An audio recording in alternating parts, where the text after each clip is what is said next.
Most developers use gradients on backgrounds, but what if I told you you can paint a gradient inside the text itself? 3 CSS properties, that's all it takes.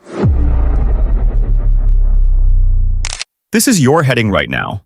Boring, right? Let's fix that in 30 seconds. First, set a linear gradient as your background.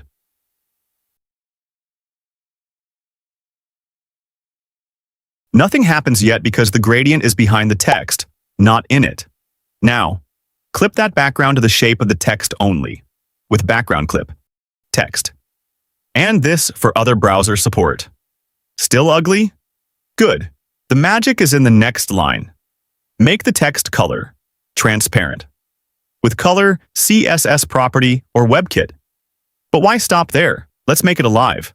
With animation property and keyframes. Make the gradient bigger than its box, then animate which part of it you're looking at. Play the gradient shift animation, make each loop 3 seconds long, use an ease curve so it feels smooth, and repeat it forever. All we're doing is sliding that window across the big painting. At 0%, you're looking at the left side. At 50%, you've slid all the way to the right.